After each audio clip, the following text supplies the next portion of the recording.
Hello and hi everyone, this is Abhishek. Welcome to Kalam PCS and in this video we are going to discuss important current affairs topics. इसके लिए for 69 BPSC main 69 BPSC mains जो पहले प्रस्तावित दिनांक तारीख थी वो 9 दिसंबर की थी। अभी हमको जो नई सूचना मिली है ये जो है आपका एग्जाम जो है जनवरी फर्स्ट वीक में होने वाला है। तो खुशखबरी है आप सब लोगों के लिए कि आप लोगों को लगभग 20 से 25 दिन का एक्सटेंशन मिल गया। आप अपनी तैयारी को और धार दे सकते हैं, उसको एज कर सकते हैं। उसी क्रम में ये करंट अफेयर्स का कुछ इंपॉर्टेंट टॉपिक्स हम डिस्कस करेंगे। ठीक है, तो आज इस क्रम में हम क्या करने वाले हैं, in this video we are going to discuss important जो नेशनल करंट अफेयर्स के टॉपिक्स हैं जो कि इंपॉर्टेंट हो सकते हैं आपके 69 बीपीएससी मेंस के लिए, उनको डिस्कस करेंगे। ठीक है, तो बीपीएससी ने ट्रेंड कैसे चेंज किया है, क्या पैटर्न रहा है, वो सारी चीजें हमने पिछली स्ट्रेटजी वीडियोस में डिस्कस कर रखी हैं। ठीक है, करंट अफेयर में पहले कैसे क्वेश्चंस आते थे, अब किस तरह के क्वेश्चंस आते हैं, क्या जो है तरीका होना चाहिए, कौन कौन से इंपॉर्टेंट टॉपिक्स हैं जहाँ से क्वेश्चन आ सकते हैं। तो हम जितने भी टॉपिक डिस्कस करेंगे वो उसी क्रम में उनको सेलेक्ट किया गया है। ठीक है, तो लगभग 2 से 3 वीडियोस में ये करंट अफेयर का सेक्शन हम खत्म कर लेंगे। ठीक है, 7 से 8 घंटे का कंप्लीट होगा सेक्शन। ठीक है, तो आप इसको खाते खाते देखते सकते, खेलते खेलते देख सकते हैं। ठीक है, तो इसी तरह से इसको रखिएगा क्योंकि आपकी तैयारी ऑलरेडी बहुत अच्छी होगी, ये उम्मीद है। क्योंकि आप लोगों का जो जिन लोगों का भी इस बार पीटी क्लियर हुआ है वो 90s वाले जो स्कोर कर रहे थे उनका पीटी हुआ है, तो उनको पहले से पता था कि we are going to write mains. ठीक है, क्योंकि इस बार का जो मार्केट स्पेकुलेशन था including our coaching predicted the score of 85 is safe for 69 BPSC mains. कि आप लोग लिखेंगे जिनका भी 85 प्लस हो गया, उसको टोटली बीपीएससी ने रॉन्ग वो किया है। ठीक है, प्रूफ किया है। तो आप लोगों की तैयारी उस हिसाब से अच्छी होगी क्योंकि आप लोगों को अब पहले से पता था कि आप लोग मेंस लिख रहे हो। ठीक है, तो उसी क्रम में आपकी तैयारी ही होगी। आपने करंट अफेयर उम्मीद करता हूँ कि बहुत अच्छे से तैयार किया होगा। ठीक है, तो उसमें थोड़ा सा कुछ अगर एडिशनल आपको मिलता है तो इससे जरूर देखें। आइए स्टार्ट करते हैं with the current affair topics. तो हमारा पहला टॉपिक ऑफ डिस्कशन होगा मणिपुर वायलेंस। क्या रहा मणिपुर वायलेंस में, क्या पृष्ठभूमि रही, what was the background, what was the background. ठीक है, क्या जो है मणिपुर का एरिया जो है कैसे कैसे है, क्या हिस्ट्री रही, उन सारी चीजों को जानेंगे वन बाय वन। ठीक है, तो सबसे पहले मणिपुर वायलेंस को समझने के लिए समझना होगा कि मणिपुर का लोकेशन क्या है। तो मणिपुर का लोकेशन नागालैंड से नीचे, असम के इधर, ठीक है, मिजोरम के ऊपर, ठीक है, और म्यांमार को बॉर्डर करता है। तो 3 इंपॉर्टेंट ट्राइब्स, दो ट्राइब्स है और एक जो है आपका नॉन ट्राइबल ग्रुप है मणिपुर में, that is non tribal group Meiteis. ठीक है, तो मैतीज कहाँ रहते हैं, मैतीज रहते हैं ये आपका जो प्लेन एरिया ऑफ मणिपुर है, इंफॉल वैली, यहाँ पे ये रिसाइड करते हैं। ठीक है, तो ये मणिपुर की टोटल एरिया का अराउंड 10% है। कितना है, 10%। Total geographical area of Manipur का जो इंफॉल वैली है दैट इज ओनली 10%। ठीक है, 10% है। Rest is the forest area और हिल एरिया जो 90% है। तो इन्हीं 90% हिल एरियाज में कौन रिसाइड करते हैं, कुकीज और नागाज। ठीक है, एनी कुकी ट्राइब या एनी नागा ट्राइब के नाम से लगभग 33 से 35 ट्राइबल ग्रुप्स हैं जो इस पूरे एरियाज में रहते हैं। ठीक है, और ये जो आपका इंफॉल वैली है इसमें मैतीज रहते हैं। मैतीज कौन है, तो Meiteis are largely Hindu non tribal groups. ठीक है, इसमें कुछ आपको मुस्लिम्स भी मिलेंगे लेकिन लार्जली हिंदूज हैं। और ये जो नागाज और कुकीज हैं, ये जो नागाज जो नॉर्थ वाले एरिया में ज्यादा रहते हैं, नागाज और कुकीज हैं, ये जो आपके ज्यादातर क्रिश्चियंस हैं। ठीक है, तो ये जो आपके मैतीज हैं ये 10% एरियाज में रिसाइड करते हैं। अराउंड कितने परसेंट पॉपुलेशन उनका है टोटल, तो पॉपुलेशन इनका लगभग जो है 35 से 40% पॉपुलेशन है। ठीक है, 35 से 40% पॉपुलेशन। एक बार उस डेटा को करेक्ट कर लेते हैं, कितनी परसेंट पॉपुलेशन है मैतीज की।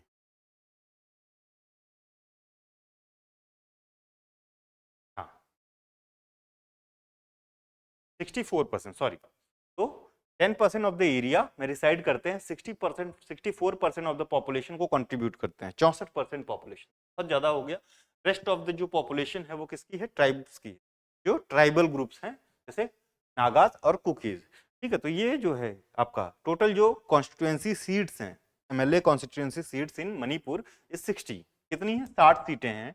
60 सीटें में से जो आपकी 60 सीट्स हैं, 40 सीट्स जो है सिर्फ इस एरिया को रिप्रेजेंट करती है, इम्फाल वैली को। इम्फाल वैली के पास कितनी सीट्स हैं, यहाँ से कितने एमएलए आते हैं, 40 आउट ऑफ 60। रेस्ट जो आपका हिल एरियाज है इसमें ट्राइबल ग्रुप्स रहते हैं, इसमें यहाँ पे जितने एमएलए आते हैं वो हैं 20।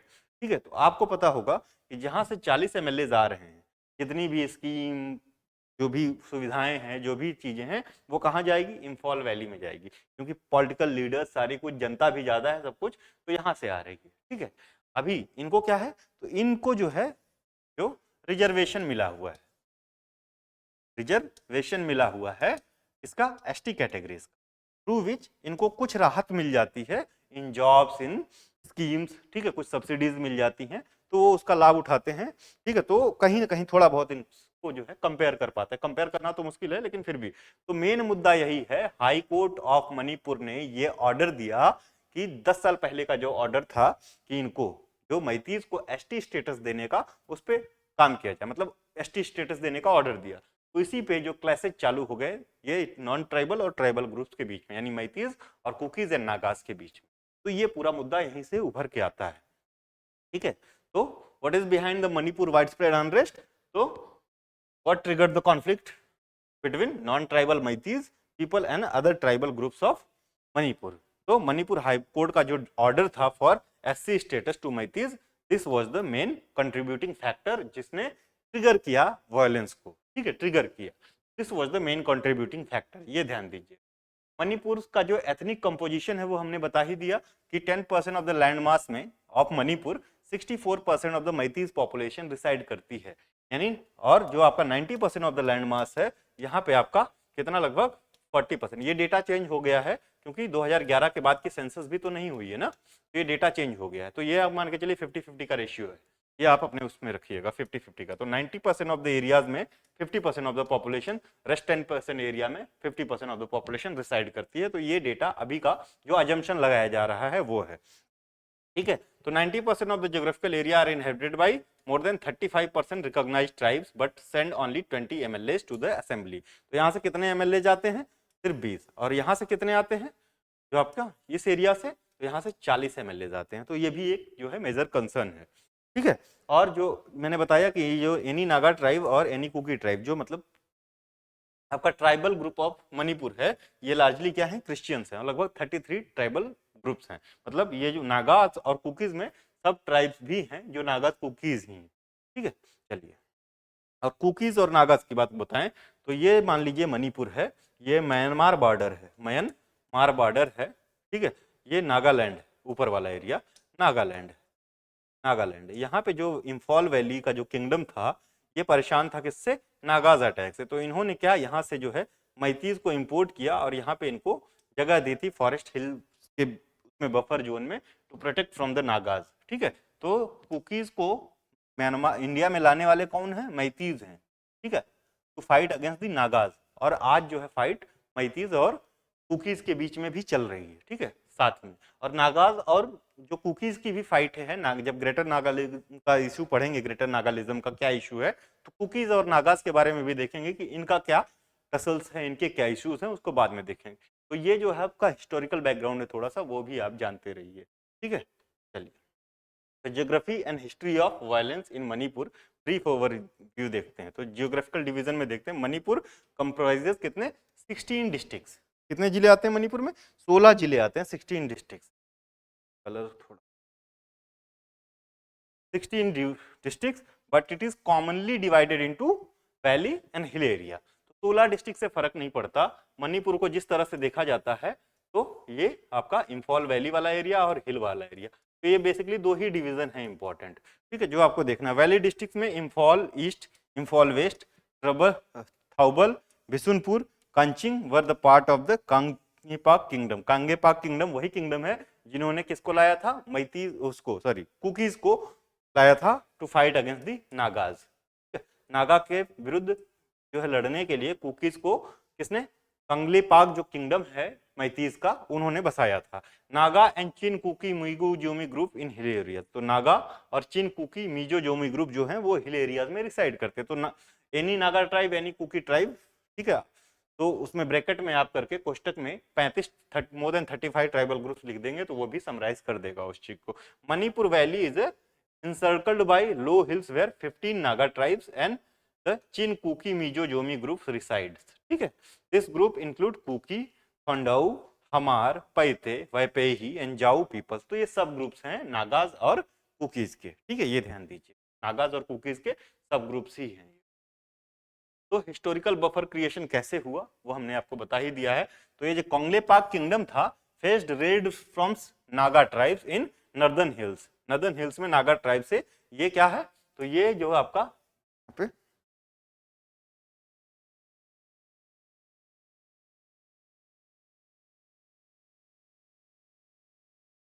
तो कलर ही, तो let's say this is Manipur, ठीक है, और दिस इज नागालैंड,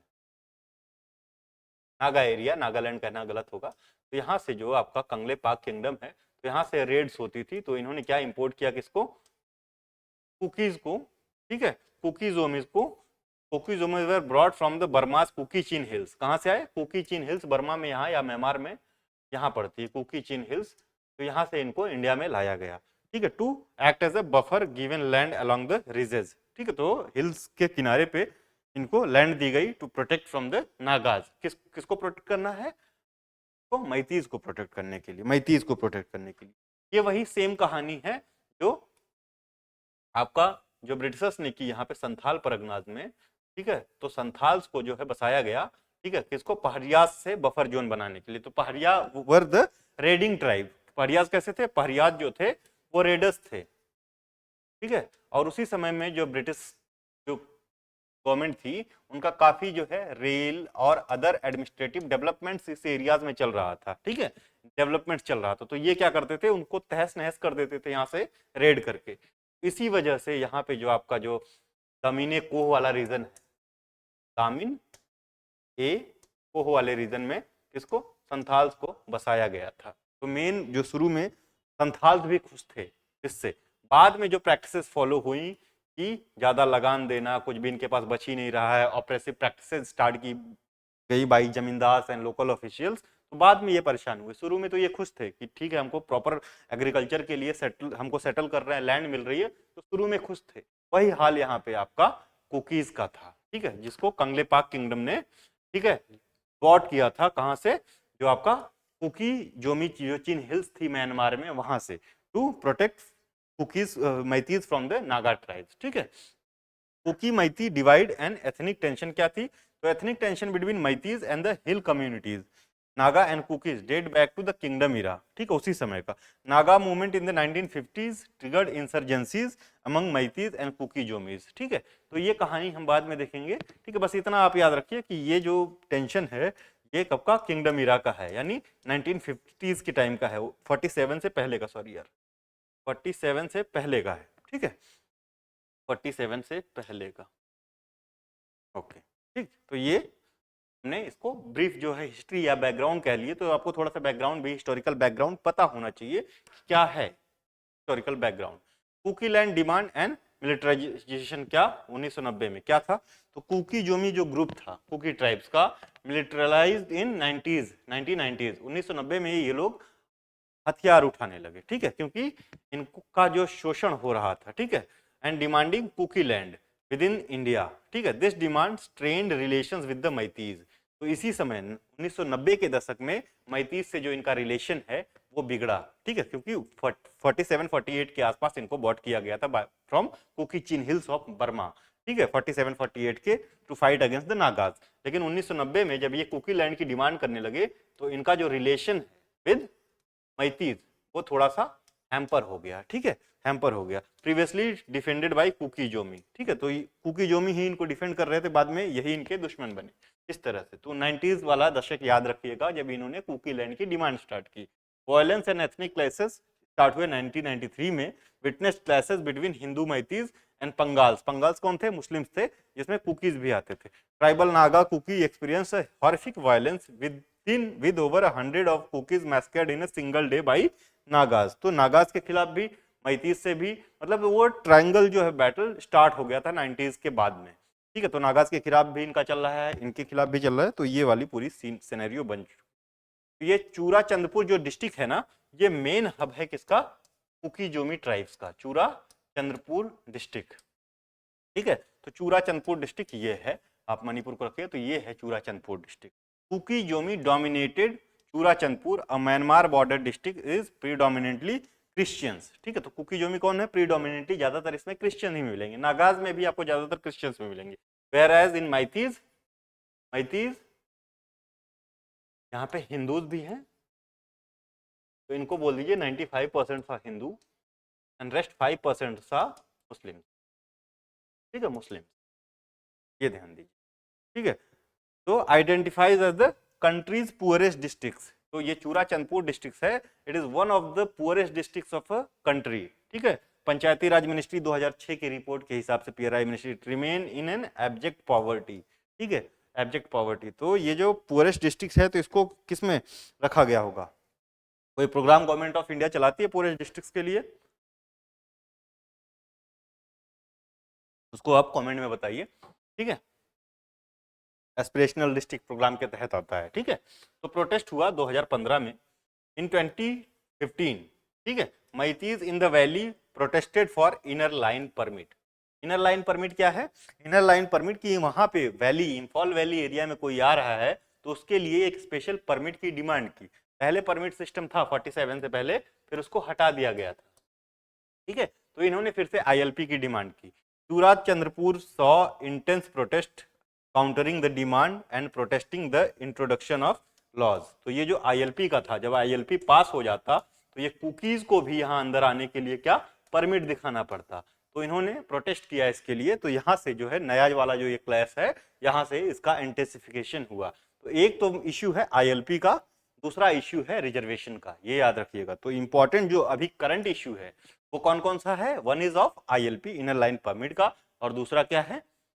रिजर्वेशन का। ठीक है, तो यहाँ से मेन क्लास स्टार्ट होता है 2015 में। पुराना बैकग्राउंड हमने देख लिया, 1993-90 में जो है कुकीज और जो है मैतीज का जो वो रिलेशन था, जो हार्मोनियस रिलेशन था, वो टेंस होना स्टार्ट होता है 2015 में। ये प्रोटेस्ट करना स्टार्ट करते हैं। ठीक है, आईएलपी के उस इंट्रोडक्शन के बाद जब इन्होंने डिमांड की Meitei SC status demand, brief overview देखते हैं। तो initiation of demand, scheduled tribe demand committee of Manipur STDCM initiated Meitei demand for ST status in 2012। तो 2012 में भी जो है आपका शेड्यूल्ड ट्राइब जो है कमेटी जो थी ऑफ मणिपुर, इसने डिमांड की एसटी स्टेटस की, किसके लिए? मैतीज के लिए 2012 में। तो 2015 में आप देख रहे हैं क्लासेस स्टार्ट हो गए थे, तो 2015 में एक और डिमांड आई आईएलपी की। ठीक है, historical Meiteis were acknowledged as a tribe pre 1949 merger with India. तो जब इंडिया से इनका मर्जर हुआ तो इनको प्रॉमिस किया गया था कि आपको एसटी स्टेटस दिया जाएगा प्री 1949। उससे पहले उनको एसटी स्टेटस मिला भी था ब्रिटिश पीरियड में। ST status sought to preserve Meiteis community protecting ancestral land traditionals culture and language. कैसे करेगा वो आप सबको पता है कि कैसे इन चीज़ों को वो प्रिजर्व करेगा। जब उनको एससी स्टेटस मिलेगा तो उनकी ज़मीनें कोई नहीं खरीद कर सकता, उनकी लैंग्वेज को स्पेशल प्रोटेक्शन मिलेगी, उनके कल्चर को स्पेशल प्रोटेक्शन मिलेगी, उनको कुजीन को जो है ट्राइफेड के तहत और भी जो प्रोग्राम्स हैं उनको प्रचार किया जाएगा, उनके लोकल जो वुड क्राफ्ट्स हैं उनको प्रमोशन मिलेगा। तो ये सारी कहीं ना कहीं चीज़ें उनके एसटी स्टेटस को या कम्युनिटी को प्रोटेक्ट करते हैं, उनके कल्चर को, लैंग्वेज को प्रोटेक्ट करके रखते हैं। ठीक है, तो इसलिए ये डिमांड कर रहे हैं। दो जो मैतीज हैं ये काफी वेल कंडीशंस में हैं। अगर कंडीशन की बात करें तो मैतीज की versus उकीजोमी and Nagas. उकीजोमी and Nagas, इसमें ज्यादा इलिटरेसी आपको मिलेगी, बहुत इलिटरेट मिलेंगे। वेयर एज मैतीज के देखें तो ये काफी डेवलप्ड आपको देखने में मिलेंगे। ठीक है, तो इनको एससी स्टेटस मिले ना मिले, लेकिन इनको स्पेशल अटेंशन की जरूरत है। ठीक है, ये पर्सनल ऑब्जेक्टिव हो सकता है, ठीक है, लेकिन इनको स्पेशल अटेंशन की जरूरत है। या एक प्रॉपर जो है सॉल्यूशन निकालना चाहिए बैठ के कि जो ये 40-20 का रेशियो है सीट्स का, ठीक है, क्योंकि 2011 की सेंसस का डेटा है अभी हमारे पास, और जो नया सेंसस डेटा है, मतलब जो नया डेटा है जो लोकल उसमें पब्लिश हुआ है, उसके हिसाब से पॉपुलेशन लगभग इक्वल है। तो एमएलए की सीट जो कॉन्स्टिट्यूएंसी की जो है, लोकल जो विधानसभा कॉन्स्टिट्यूएंसी की सीट है, उसको इक्वल डिवीजन दीजिए, फिर दीजिए आप एसटी स्टेटस। तो इस तरह का कुछ एक बीच का रास्ता निकालना चाहिए, मिडवे होना चाहिए। तो कॉन्स्टिट्यूशनल सेफगार्ड भी करेगा। Meiteis need safeguard against outsiders experiencing concerns about exclusion from the hills, land acquisition in Fall Valley, etc. Basically क्या कहने का मतलब है कि इनको जो है मैतीज को सेफगार्ड चाहिए अगेंस्ट आउटसाइडर। आउटसाइडर क्यों? कि जो आउटसाइडर्स हैं जो हिल एरियाज में रह रहे हैं वो अब डोमिनेट कर रहे हैं किसको? इम्फाल वैली को, क्योंकि यहाँ पे इम्फाल वैली में क्या है? ज्यादा रिसोर्सेज हैं, ज्यादा बिजनेस अपॉर्चुनिटीज हैं। ठीक है, यहाँ पे इनके पास ज्यादा बिजनेस अपॉर्चुनिटीज मिलेंगी, ज्यादा किनको? हिल ट्राइबल एरियाज को, नागाज और कुकीज के जो है फैमिलीज को, परिवारों को यहाँ पे ज्यादा अपॉर्चुनिटीज मिलेगी। तो इनका क्या है, इनवर्ड माइग्रेशन हो रहा है टुवर्ड इम्फाल वैली। ये एक और इशू है ये, तो ठीक है, इम्फाल वैली में जो है इनका इंक्लूजन हो रहा है। इसी वजह से वो आईएलपी के खिलाफ प्रोटेस्ट भी कर रहे थे, ठीक है, क्योंकि यहाँ पे ज्यादा जॉब्स, ज्यादा वो सारी चीजें मिलेंगी, क्योंकि ये वेल डेवलप्ड एरिया है, ठीक है। तो Meiteis need safeguard against outsider expressing concern about the exclusion from the hills, ठीक है। और इनको हिल्स में जो मैतीज हैं, क्योंकि जो नागाज और कुकीज हैं, इनको हिल्स में रिजर्वेशन प्राप्त है, नागाज एंड कुकीज को, ठीक है। और स्पेशल एरिया काउंसिल भी बनाई गई है। तो ये जो आपके मैतीज हैं, they cannot buy any property or anything, they cannot perform any business or activities in hill areas, ठीक है। तो ये इनको लगता है कि ये एक तरह का भेदभाव किया जा रहा है। तो प्रॉब्लम दोनों तरीके से, apprehension of greater Nagalim is impacting Manipur geographical area. तो ग्रेटर नागालिम का जो एरिया है वो अगर बनेगा तो ये है आपका मणिपुर, ये नागालैंड है। तो ग्रेटर नागालिम का जो डिमांड है वो ये कहीं ना कहीं आपका मणिपुर को भी इंपैक्ट करेगा। तो वो एक वन ऑफ द रीजन वो भी है, ठीक है। तो दोनों के बीच में अगर मैतीज के भी कुछ प्रॉब्लम्स है, जोमीज की भी कुछ प्रॉब्लम्स है, कुकीज की भी कुछ प्रॉब्लम्स है, ठीक है। तो उसको आपको आइडेंटिफाई करना है कि किसकी किसकी एक दो कौन कौन सी प्रॉब्लम्स है, उसको आपको लिखना है अपने आंसर, ठीक है। तो ये पीपीटी का जो आपको पीडीएफ जो है वो मिल जाएगा, ठीक है। तो वहां से आप उसको ट्रैक कर सकते हैं। आगे बढ़ते हैं, ठीक है। तो हमने ये ब्रीफ देख लिया क्या, मैतीज का जो एसटी स्टेटस के लिए है। और क्या है, marginalisation and demographic concern, gradual marginalisation in ancestral land. Marginalisation कैसे हो रहा है एंसेंट्रल लैंड में, क्योंकि फैमिली बढ़ रही है ना भाई, फैमिली बढ़ रही है, एरिया कम है, ठीक है। तो मार्जिनलाइज होंगे ही। 10% एरिया है टोटल इम्फाल वैली, ठीक है। Imphal valley total 10% area of the Manipur है, और 10% एरिया में कितने, मोर देन लगभग 50% ऑफ द पॉपुलेशन रिसाइड कर रही है। कहीं ना कहीं लैंड पे प्रेशर बन रहा है, ठीक है। और इनको हिल एरियाज में जमीन खरीदने की या कुछ करने की वो नहीं है। Population reduce from 59% in 1951 to 44% in 2011। तो 2011 के डेटा के हिसाब से मैतीज की पॉपुलेशन कितनी रह गई, 44%, ठीक है। तो ये एक और, Naga and Kuki movement fuelled Meitei nationalism, concerns over demographic change surfaced in 1970s। तो वो वही बात कर रहे हैं। ILP demand and demographic shift किस तरह से हुआ है वो, तो 2006 से 2012 तक saw demand for ILP inner line permit कौन कर रहा है, तो मैतीज कर रहे हैं। हु आर द पर्संस जो डिमांड कर रहे हैं, हु आर दोज पर्संस जिन्होंने जो डिमांड कर रहे हैं आईएलपी की मणिपुर में, किसको चाहिए आईएलपी, क्या कुकीज को चाहिए, जोमीज को चाहिए, कुकीज को चाहिए, कुकीज जोमीज को चाहिए, या उनको चाहिए क्या नाम है आपके नागाज को, नहीं उनको नहीं चाहिए, क्योंकि उनका तो फ्री एक्सेस है ना इम्फॉल वैली में, उनको क्यों चाहिए, वो तो अगर आईएलपी मिल गई तो यहाँ पे इनका बंद हो जाएगा। तो ये डिमांड कौन कर रहा है, मैतीज कर रहे हैं, मैतीज कर रहे हैं, ठीक है। Fears of demographic change heightened with Kuki Zomi movement across Myanmar border. तो इलीगल एक्टिविटीज भी हो रही म्यांमार बॉर्डर से इनकर्जन भी हो रहा है। तो म्यांमार बॉर्डर से जो है इलीगल जो है इमिग्रेंट्स भी आपके इम्फाल वैली में आ रहे हैं, ये वन ऑफ द कंसर्न ये भी है, ठीक है। तो ये भी एक कंसर्न है, इसको ध्यान रखिएगा।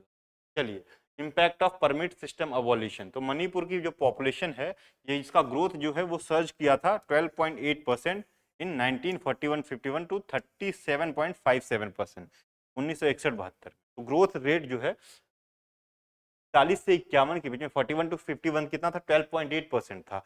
और वही आपका 60 से 70s वाले डिकेड में ये 37 यानी 38% के आसपास पहुंच गया after abolishing the permit system. तो परमिट सिस्टम जब खत्म हुआ, ठीक है, 50s में मणिपुर में, तो जो ग्रोथ है यहाँ पे वो कितनी हो गई, पॉपुलेशन ग्रोथ वो हो गई 38% के आसपास, कितने से 13% से, ठीक है। तो आप देख रहे हैं 3 टाइम्स बढ़ गया, ठीक है, 3 टाइम बढ़ गया। तो ऑब्वियसली प्रेशर पड़ेगा वैली पे, ठीक है, वैली पे। तो impact of abolition of permit system था, तो इसीलिए ये फिर से क्या है, डिमांड कर रहे हैं आईएलपी, ठीक है। तो ये एक कंसर्न है ये क्लासेस का, ये भी एक रीजन है। एम्प्लॉयमेंट रिजर्वेशन कंसर्न्स क्या क्या है, government employment dominance in Manipur, ठीक है, government employment dominance in Manipur, ST job reservation viewed as unfair and advantageous, ठीक है। एसटी जॉब रिजर्वेशन क्योंकि इसको नहीं मिलता है, मैतीज को नहीं मिलता है, बाकी और ट्राइब जो 35 ट्राइबल ग्रुप्स हैं इनको मिलता है। तो इनको लगता है कहीं ना कहीं हमारे साथ इनफेयर प्रैक्टिसेस हो रही हैं या की जा रही हैं। Insecurities amid infrastructure and development, ठीक है। तो क्या है, infrastructure project like railways exhiberate insecurities contributing to मैतीज concerns, ठीक है। तो इनको ये भी लग रहा है कि ज़्यादातर ये चीज़ें होंगी तो कहीं ना कहीं हमारे जो इंटरनल जो हमारा डोमिनेंस है उसके साथ छेड़छाड़ होगी। ठीक है, तो ध्यान दीजिए। चलिए, opposition to Meitei ST status क्या क्या की पॉइंट्स होंगे वो देखते हैं। ठीक है, क्या अपोजिशन के की पॉइंट्स हैं, क्यों अपोजिशन हो रहा है। तो डेमोग्राफिक एंड एजुकेशनल एडवांटेजेस जो हैं मैतीस को जो मिलते हैं उसके खिलाफ है। ठीक है, क्योंकि इनको पहले से ही 60-40 सीट्स मिली हैं तो इनको obviously demographic and educational advantages मिलते हैं, तो उसके खिलाफ एक प्रोटेस्ट। तो Meiteis hold demographic, political and academic advantage. ठीक है, क्योंकि इसका जो एरिया है वो प्लेन एरिया है and life in hills and plains are totally different. ठीक है, आप कहीं भी एग्जांपल उठा के देख लीजिए, चाहे उत्तराखंड का कहीं का भी, तो प्लेन की लाइफ और हिल्स की लाइफ में बहुत जमीन आसमान का अंतर है। Why Nainital and Dehradun is more developed than Udham Singh Nagar. कोई एक एग्जाम्पल है तो उसको आप एग्जाम्पल की तरह से कोट कर सकते हो, वो एक सफिशियंट और सुटेबल एग्जाम्पल होगा कि नैनीताल देहरादून क्यों है मोर एडवांटेजियस देन उधम सिंह नगर या चमोली। ठीक है, तो एक आध डिस्ट्रिक्ट का इस तरह से आप एग्जाम्पल यहाँ पे कोट कर सकते हो। Job opportunities and land acquisition concern, job opportunities and land acquisition concern. तो ST status for Meiteis is registered due to potential job loss for the tribal groups. क्यों? क्योंकि इनको अगर वो मिलता है तो 50% ट्राइबल ग्रुप ये कंसिस्ट करते हैं, इनको रिजर्वेशन मिला मैथीज को तो ये 50% हैं। ठीक है, तो 50% में रेस्ट है। ठीक है, पूरे ट्राइबल ग्रुप्स, तो जितना इनको फायदा मिल रहा है वो फायदा सीधे आधा हो जाएगा। ठीक है, रिजर्वेशन का, जॉब्स में, ये सारी चीजें में, और इनकी पोजीशन ऑलरेडी बहुत अच्छी है in compare to these tribal groups. ठीक है, तो आप देखिए कि वो कहीं ना कहीं एक वाइड क्रिएट करेगा। Fear of Meiteis acquiring land in the hills displacing tribal communities. ठीक है, क्योंकि ऑलरेडी वेल सेटल्ड है, बहुत पैसा है, सब कुछ है। जो पैसा है, क्या नहीं है इनके पास? परमिट नहीं है जमीन खरीदने की, जमीन खरीदने का लाइसेंस नहीं है कि ये हिल्स में जाके जमीन नहीं खरीद सकते। अगर पैसा है और ये लाइसेंस, ये परमिट, ये भी मिल जाए इनको, तो इनको कौन रोकेगा? इनके हिसाब से, अदर ट्राइबल ग्रुप्स के हिसाब से। तो ये कहीं ना कहीं उसको वो करेगा। Existing benefit and constitutional recognition. तो Meitei language is in 8th schedule of the constitution already है। Many Meiteis already access benefit like SC, OBC और ईडब्ल्यूएस स्टेटस। तो ये सारी चीजें मिल रही हैं, तो ये कंसर्न जता रहे हैं। कौन जता रहा है? ये ट्राइबल जता रहे हैं। ये सारी चीजें इनके पास ऑलरेडी है, फिर क्यों चाहिए भाई? ठीक है, जियोग्राफिकल डिस्पैरिटीज इन डेवलपमेंट। क्या है geographical disparities? Cookies and Nagas emphasize that tribal area constituted 90% of the state's geography। ठीक है, तो ट्राइबल एरिया जो है मणिपुर की, 90% ऑफ द स्टेट जियोग्राफी को कॉन्स्टिट्यूट करता है। Majority of budget and development focus is on Meitei dominated Imphal valley. तो यहाँ पे सारा पैसा जाता है और यहाँ पे नहीं जाता है। ठीक है, तो ये एक और भी कंसर्न का रीजन है। ठीक है, तो ये सारी बातों को ध्यान में रखिएगा। ठीक, तो ये सारे एस्पेक्ट्स हम कवर कर रहे हैं। ठीक है, सारे एस्पेक्ट्स कौन कौन से आपको मेंस में किस पे क्वेश्चन आ सकता है, क्या कंसर्न्स हैं, क्यों अपोजिशन हो रहा है, क्या इंपॉर्टेंट पॉइंट्स हैं, वो सारे आप देख के जाएंगे। Inclusion in the ST list. Procedure क्या होता है एसटी लिस्ट में? किसी जो है कम्युनिटी को एसटी लिस्ट में डालने के लिए क्या प्रोसीजर होता है? तो सबसे पहले क्या शुरुआत कहाँ से होती है? तो हु इज द रिस्पॉन्सिबल? तो स्टेट गवर्नमेंट जो है आपका, वही रिस्पॉन्सिबल होता है, क्योंकि स्टेट का ही सब्जेक्ट है ये। तो स्टेट गवर्नमेंट रिकमेंडेशन होता है। तो process commences with the state government recommendation. ठीक है, recommending tribe for inclusion in ST list. तो यहाँ जब स्टेट गवर्नमेंट रिकमेंड करता है कि ये पैक्युलर ट्राइब ग्रुप को एसटी का स्टेटस मिलना चाहिए, तो ये कहाँ जाता है? किसको रिकमेंड करता है? Tribal affairs ministry. फिर ट्राइबल अफेयर्स मिनिस्ट्री इसको रिव्यू करती है। The recommendation undergo scrutiny by tribal affairs ministry, इसकी स्क्रूटनी करती है। देन ये क्या है? Subsequently the proposal are forwarded to the registrar general of India. Census वाले हैं रजिस्ट्रार जनरल ऑफ इंडिया, इनके पास जाता है होम मिनिस्ट्री के अंदर। ठीक है, उसके बाद national commission of scheduled tribe, national commission of scheduled tribe ancestry के पास जाता है। ठीक है, होम मिनिस्ट्री में national commission of scheduled tribe ये रिव्यू करता है रिकमेंडेशन को। उसके बाद कैबिनेट के पास जाता है और final decision is rest with the cabinet. The final decision rest with the cabinet following a thorough review of the recommendation जो पीछे सारी बॉडीज ने भेजा है। तो सबसे पहले state government, state, then tribal affairs ministry. ठीक है, या मिनिस्ट्री ऑफ ट्राइबल अफेयर्स, या मोटा। मोटा के पास से जाता है ये किसके पास? मोटा के पास रजिस्ट्रार जनरल, रजिस्ट्रार जनरल बोल भेजता है national commission of scheduled tribes के पास। इसके पास से ये जाता है कैबिनेट के पास। ठीक है, कैबिनेट के पास, और कैबिनेट जो है ये फाइनल अथॉरिटी होती है जो इस पे थॉरो जो है रिव्यू करके रिकमेंडेशन देती है, ठीक है। फिर वो पार्लियामेंट में दोनों के पास जाता है, दोनों पार्लियामेंट के पास। One approved by the cabinet, the bill is introduce in parliament amending constitutions, schedule caste order 1950s।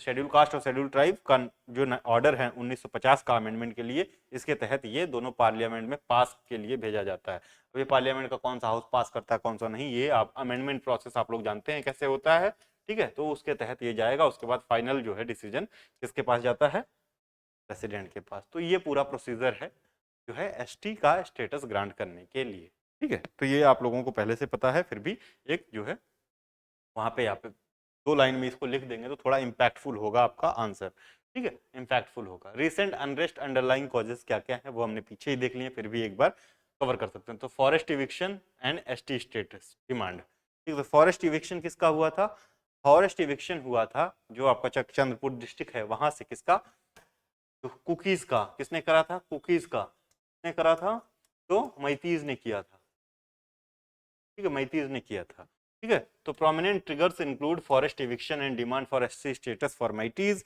Over the past decade these issues have contributed to widening divide between Meiteis and tribal communities, ठीक है। Challenges in डेलिमिनेशन process 2020, ठीक है। तो डेलिमिनेशन होता है जो, उसमें भी चैलेंजेस है। During 2020 delimitation process Meiteis contested the accuracy of the census figure, ठीक है। उनको शक था कि ये जो सेंसस फिगर आप दे रहे हो ये एक्यूरेट नहीं है, claiming misrepresented population data, ठीक है। तो tribal groups like Kuki and Naga argued they were under pressed comprising 40% of the state population, ठीक है।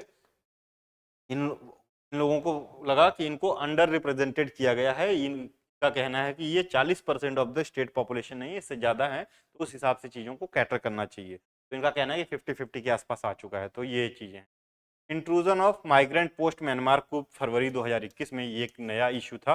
तो ये आपका करंट अफेयर्स के जो पॉइंट्स हैं ये भी आप अगर मैंने वहां पे लिख पाएंगे, ठीक है, कि ये क्या क्या और भी रीजंस हैं, ठीक है। एक कोई पैक्टुलर घटना नहीं होती, कोई एक इंसिडेंट नहीं होता जो इतना बड़ा वायलेंस को ट्रिगर कर दे, उसके पीछे नंबर ऑफ कॉजेस होते हैं, ठीक है। तो ये पहला फॉरेस्ट इविक्शन और ST demand status elimination process का जो इशू था, ठीक है।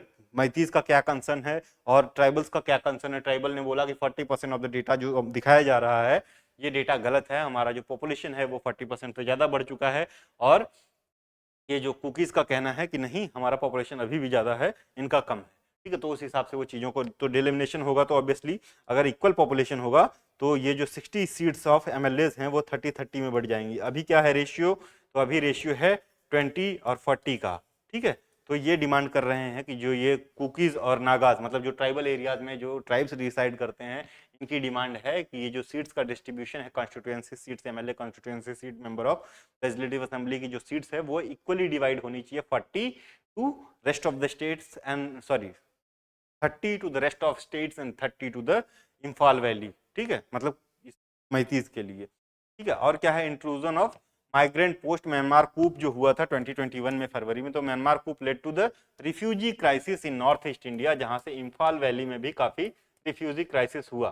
तो इनका ये भी ये डिमांड है कि ये क्या है, इलीगल, मैतीज बोलते हैं कि जो आपके जो कुकीज हैं इनके थ्रू इलीगल एक्टिविटीज करते हैं, ड्रग्स बेचते हैं, आर्म सप्लाई, ये सारी चीजों का वो था, ठीक है। Meiteis leaders allege sudden increase in villages in Chandrapur district intensifying tension, ठीक है, drugs problem and anti drug drive, tribal group with vested interest aim to undermine the government's anti drug campaign, ठीक है। और क्या है, the campaign began by destroying poppy fields cultivated by illegal settlers link to the Kuki Zomi. तो किसका था ये, poppy seeds Kuki Zomi tribal groups का था जिसको गवर्नमेंट ने डिस्ट्रॉय किया था, ठीक है। तो इस तरह के कुछ थे initial unrest.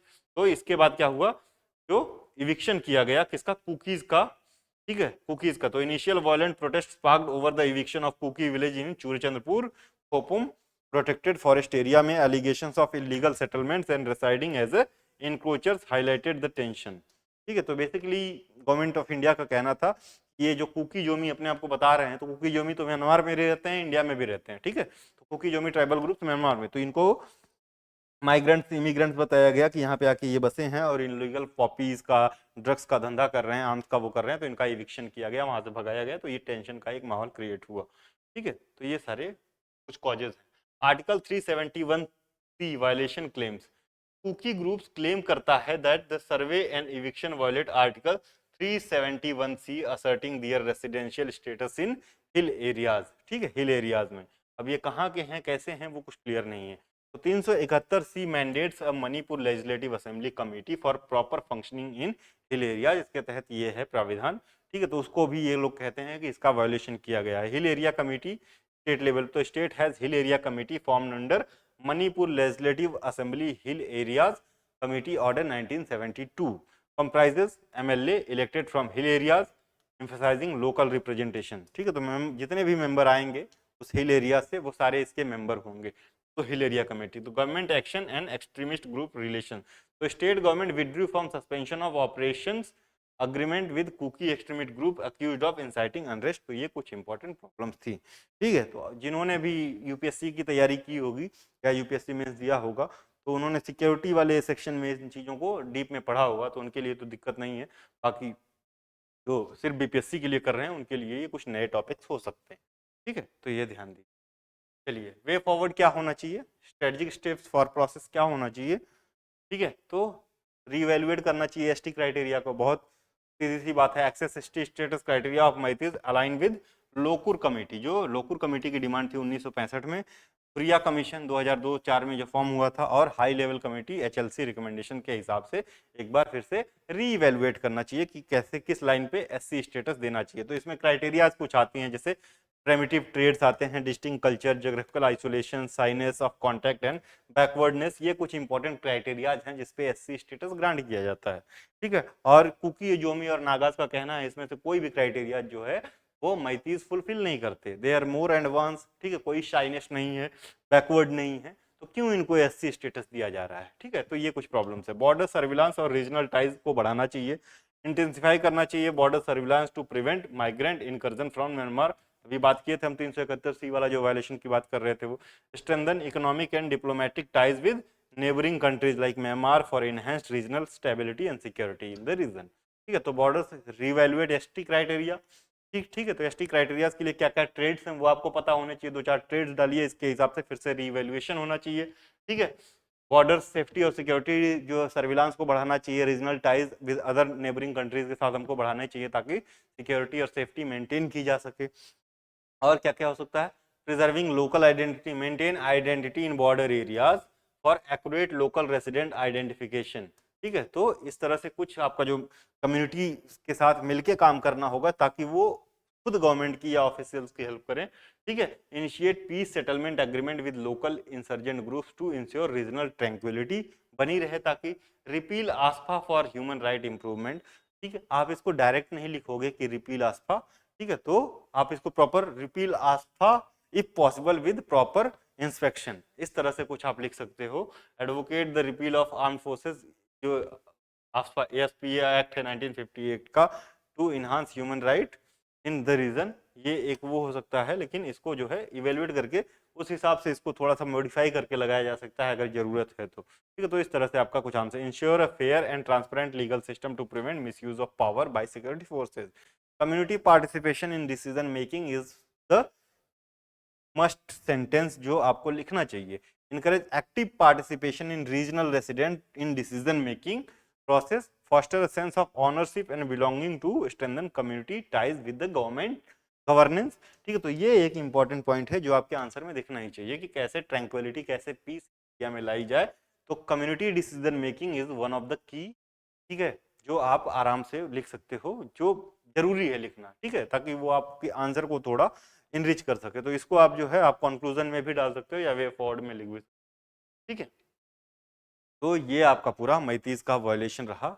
Maiti violation case क्या क्या था हमने डिटेल में देखा। ठीक है, अभी केरला वायलेंस है। केरला वायलेंस पे कम उम्मीद है कि क्वेश्चन आए, फिर भी इसको हम डिस्कस नहीं करेंगे। केरला वायलेंस और न्यू पार्लियामेंट बिल्डिंग। ठीक है, तो न्यू पार्लियामेंट बिल्डिंग जो है इस पे आपका हो सकता है कि जो short answer type of question है जो 125 वर्ड के आसपास में लिखने को आता है, इस पे एक क्वेश्चन आ जाए तो थोड़ा बहुत आप तैयार करके जाएंगे न्यू पार्लियामेंट बिल्डिंग के बारे में। और केरला वायलेंस भी जरूर पढ़ के जाएंगे कि केरला वायलेंस का क्या है पूरा मुद्दा। ठीक है, तो केरला वायलेंस भी पढ़ के जाएंगे। आगे पढ़ते हैं। ठीक है, वुमेन रिजर्वेशन बिल 2023 बहुत इंपॉर्टेंट है। ठीक है, बहुत ही ज्यादा इंपॉर्टेंट है और क्वेश्चन आने की संभावना भी है। Women reservation bill 2023 what is all about the women reservation bill? Lok Sabha और राज्यसभा ने रिसेंटली पास किया है वुमेन रिजर्वेशन बिल 2023, इसको 128वां कॉन्स्टिट्यूशनल अमेंडमेंट बिल के नाम से भी जानते हैं, 128th कॉन्स्टिट्यूशनल अमेंडमेंट बिल। इसका एक और नाम है, ठीक है, नारी शक्ति वंदन अधिनियम नाम दिया गया है, नारी शक्ति वंदन अधिनियम।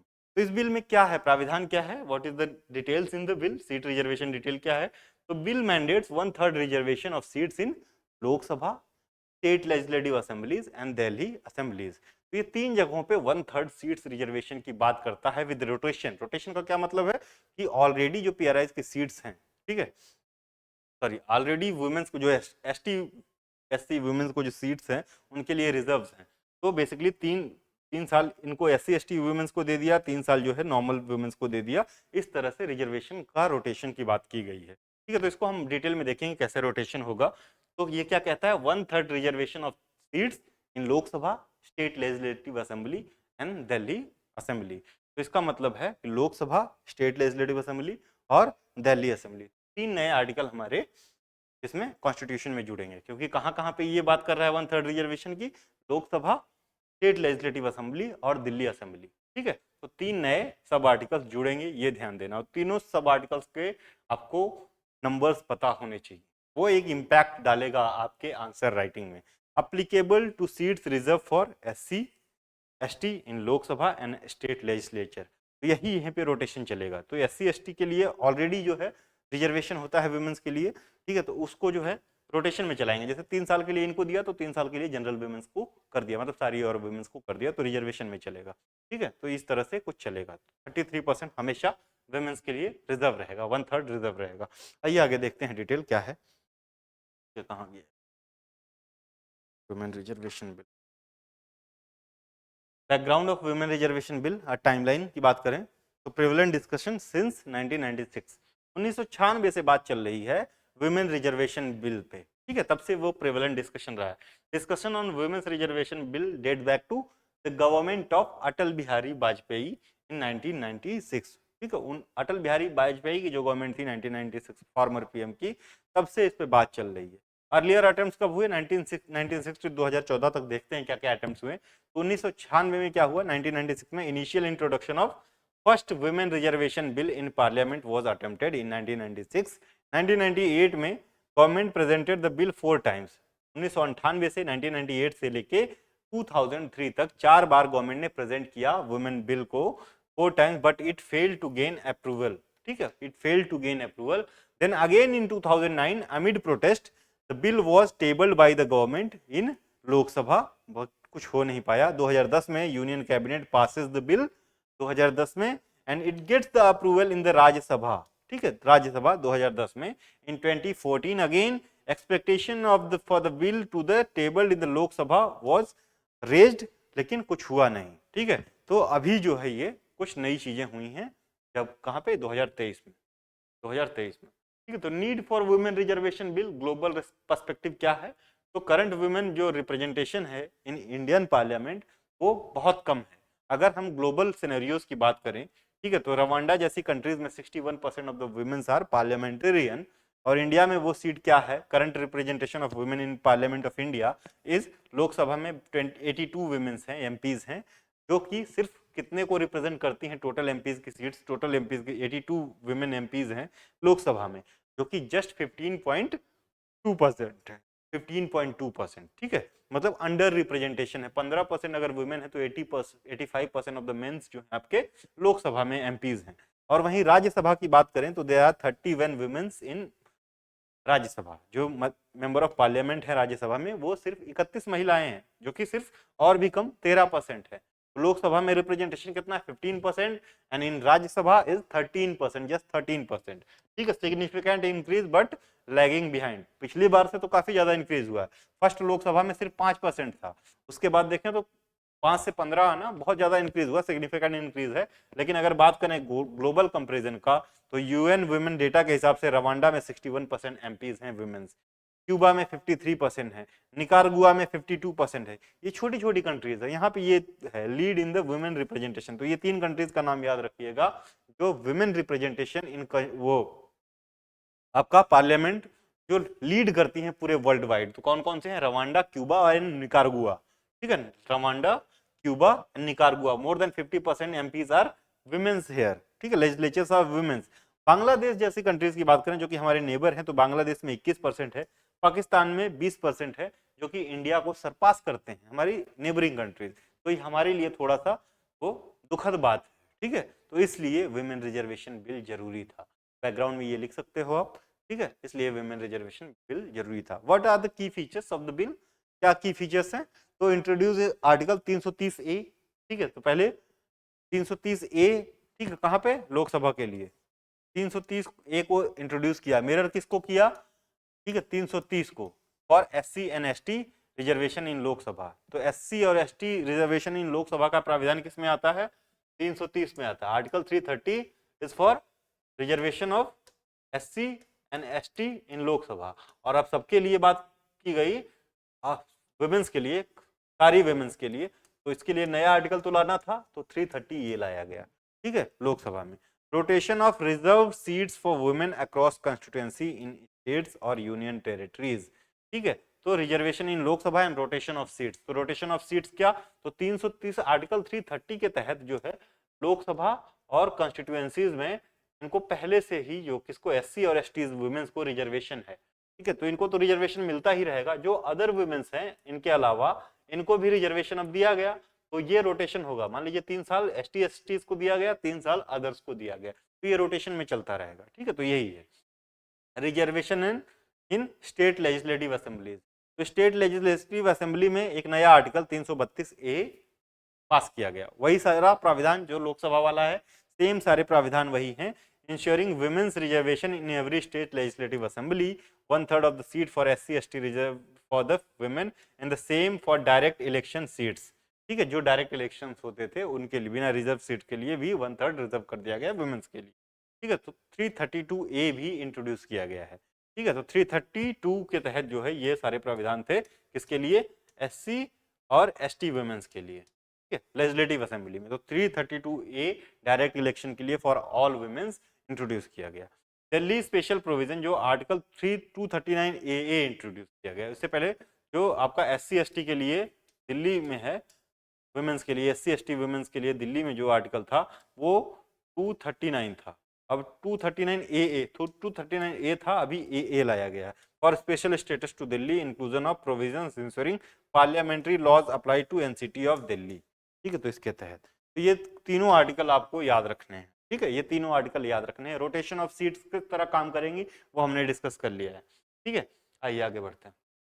ठीक है, commitment and duration of the reservation कब है? आर्टिकल 334 ए एक नया आर्टिकल भी वो किया गया। तो reservation begins after the census post the bills commitment. तो बिल जब पास हो जाएगा, नया सेंसस के डाटा आ जाएंगे, तो ये सारी चीजें, जब तक डिलिमिटेशन नहीं होगा, नए डेटाज नहीं आएंगे, तब तक ये पॉसिबल नहीं है ना। तो reservation begins after the census post the bills commitment, initial for 15 years reservation period. ठीक है, 15 year reservation period with continuity subject to parliamentary determination. तो ये एक जो है इसको मुद्दा बनाया जा रहा है। अगर आप नेगेटिव में लिखेंगे तो सिर्फ 15 साल दिया गया है। ठीक है, उसके बाद पार्लियामेंट डिसाइड करेगा कि आगे बढ़ाना है कि नहीं। और अदर जो रिजर्वेशन है उनके लिए 79 ईयर्स का दिया गया था।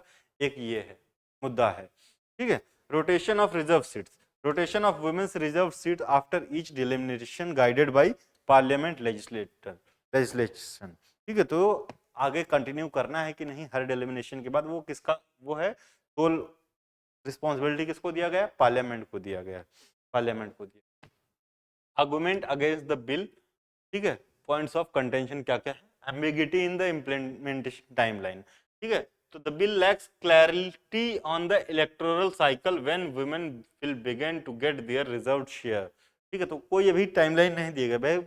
जब सेंसस का नया डेटा आएगा और डिलिमिटेशन के बाद बिल लागू होगी, तो अभी कब आएगा वो कुछ नहीं पता। तो ये क्लियर डेट लाइन नहीं है। Ambiguous language regarding the specific election cycle में lead to uncertainty in its effective implementation. तो क्या ambiguous language regarding specific election cycle लिखा है, तो वो एक एम्बिग्यूटी क्रिएट कर सकता है। अदर क्या है? एक्सक्लूजन ऑफ, ये बहुत बड़ा मुद्दा है, exclusion of Rajya Sabha and state legislative councils.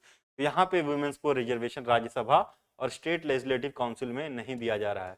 Rajya Sabha में तो सिर्फ 13% रिप्रेजेंटेशन है ना वुमेन्स का, यहाँ पे भी तो भारी कमी है, तो यहाँ पे क्यों रिजर्वेशन नहीं दे रहे हो भाई?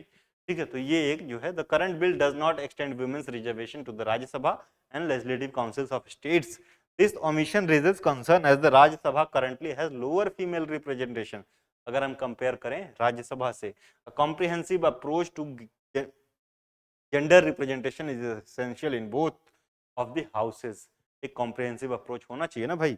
अभी आप लोकसभा में दे रहे हो, राज्यसभा में नहीं दे रहे हो, जबकि राज्यसभा में रिप्रेजेंटेशन की बात करें तो is lower than the Lok Sabha.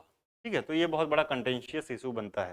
तो यही है, इसके बारे ज़्यादा है नहीं कुछ बिल के बारे में, तो बिल के बारे में ही आपको पता होना चाहिए क्या कंसर्न्स हैं, क्या वो हैं। तो वही आर्गूमेंट अगेंस्ट है, आर्गूमेंट इन फेवर तो बहुत आएंगे। ठीक है, तो वो आप देख सकते हो, अंडर रिप्रेजेंटेशन है तो जरूरी है रिजर्वेशन, और भी चीज़ें हैं, तो इन फेवर आप जो है एक बार वो कर लीजिएगा। अगेंस्ट ज़्यादा जरूरी था कि अगेंस्ट में कौन कौन सा वो है, क्योंकि अगेंस्ट में वही है ना, जो इन्होंने नहीं किया वो पॉइंट्स भी डालने चाहिए। ठीक है, तो अगेंस्ट वाला हमने देख लिया कौन कौन से आर्गूमेंट्स। अब अगला जो टॉपिक्स है ये और भी अहम और इम्पॉर्टेंट है, which is on same sex marriage. Same sex marriage पे है। ठीक है, तो अभी जो सुप्रीम कोर्ट की recent ruling I on same sex marriage, उसमें क्या है कि डिनाई कर दिया गया इनको सेम सेक्स से मैरिज का वो, लेकिन जो यूनियन का है, सिविल यूनियन का, उसकी जो उस पर बात की गई है। ठीक है, तो सिविल यूनियन और सेम सेक्स मैरिज में क्या अंतर है उसको भी जानेंगे। ठीक है, क्यों डिनाई किया गया, क्या सारा मुद्दा है, सुप्रीम कोर्ट का क्या वर्डिक्ट रहा, वो सारी चीजें देखते हैं। तो recently supreme court issued a long awaited verdict. ठीक है, long awaited verdict dismissing petition seeking the legalisation of same sex marriage, focus on SMA act 1954। ठीक है, फोकसिंग ऑन एसएमए 1954। तो स्पेशल मैरिज एक्ट जो है इस पे फोकस करके इन्होंने डिनाई किया। ठीक है, legalisation of same sex marriage. तो आपको इस वजह से जो स्पेशल मैरिज एक्ट है एसएमए 1954, इसके भी प्रोविजंस पता होने चाहिए। ठीक है, दो इन ब्रीफ, लेकिन आपको एसएमएस के प्रोविजंस कुछ ना कुछ मालूम होने चाहिए, तभी आप ये जो सेम सेक्स मैरिज वाला वो है इसको एड्रेस कर पाएंगे। The court explored the provisions of special marriage act 1954 to comprehensively examine the issue. Special attention was given किसको? To aspect that converge and interrelate with homosexuality. ठीक है, तो इसको एक स्पेशल अटेंशन दिया गया। ये जो आपका रिव्यू किया गया, तो ये जुडिशियल बेंच थी, 5 जजेस की जुडिशियल बेंच थी। तो इसमें CJI DY Chandrachud, justice Seema Kohli, justice Sanjay Kishan Kaul, justice S Ravindra Bhat और जस्टिस पीएस नरसिम्हा शामिल थे। माइनॉरिटी ओपिनियन था आपका जो है सीजीआई का और कौल साहब का, जस्टिस किशन कौल का। ठीक है, इन support of same sex union के बारे में, सिविल यूनियन के बारे में माइनॉरिटी वो था, तो इनका वो डिफीट हुआ है। तीनों लोगों ने अगेंस्ट में वो दिया, हिमा कोहली, भट्ट और नरसिम्हा जी ने, तो ये डिफीट हो गया था। ठीक है, सेम सेक्स मैरिज वाला। आइए देखते हैं एससीज observation on same sex marriage. तो सुप्रीम कोर्ट का क्या ऑब्जर्वेशन था? पहला, कॉन्स्टिट्यूशनल वैलिडिटी। ठीक है, रिजेक्टेड। ठीक है, तो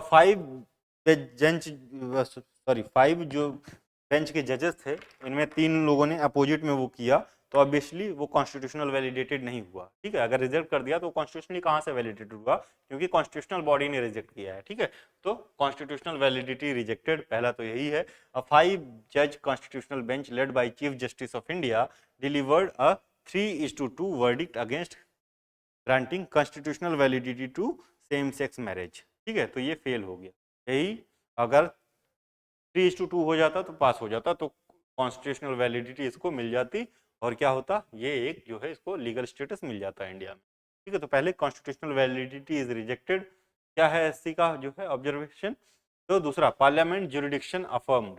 ठीक है, तो cabinet the chief justice emphasise that the court can not alter the SMA 1954। Court के पास ये पावर नहीं है कि ये स्पेशल मैरिज एक्ट 1954 को बदल सके। ठीक है, to include same-sex unions.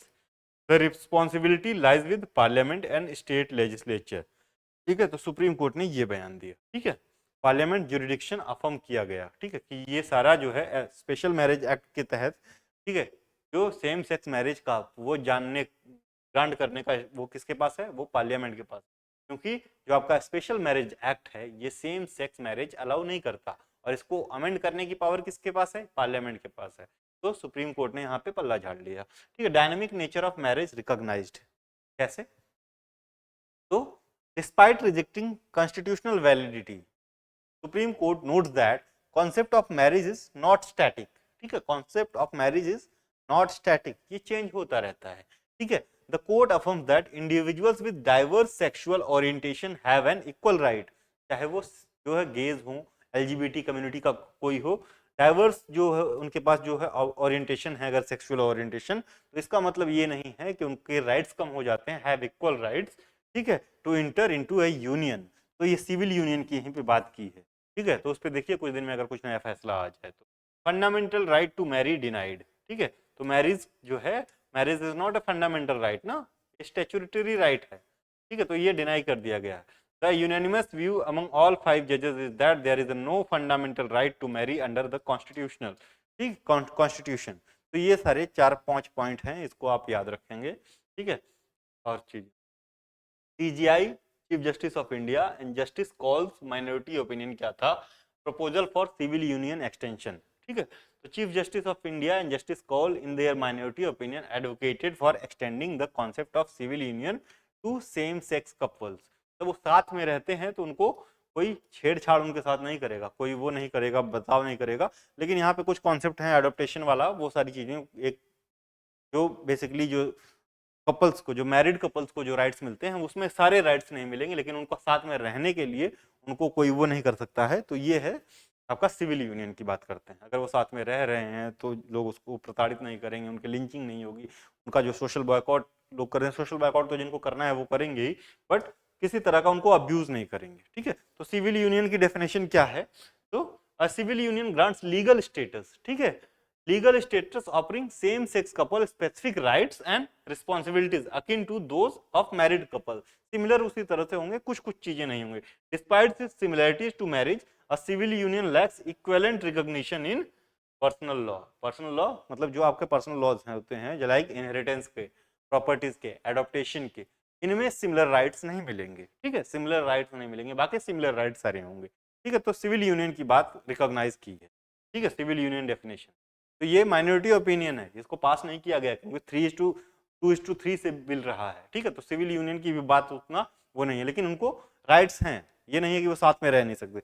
Legality of same sex marriages in India देखते हैं क्या है। तो recognition of marriage is a statutory right. ठीक है, same the right to marry is not expressly acknowledged as a fundamental और कॉन्स्टिट्यूशनल राइट, कहीं पे एक्नॉलेज नहीं किया under the Indian constitution, but is considered as a statutory right. ठीक है, development of marriage as a fundamental right क्या देखते हैं? तो justice judicial decision of the Supreme Court have contributed to recognizing marriage as a fundamental right. Declaration by the Supreme Court are binding on all courts though throughout the India under Article 141 of the Constitution। ठीक है, तो कुछ कुछ जो है अगर supreme court के फैसले देखें तो उस तरफ जाते हैं, लेकिन अभी कहीं कॉन्स्टिट्यूशन में मेंशन नहीं है। ठीक है, जैसे ओवर द पीरियड वो उभर के सामने आ जाएगा, जैसे 1973 का केशवानंद भारती और इंदिरा सोहानी का केस लें तो उसको हम रिफर कर सकते हैं।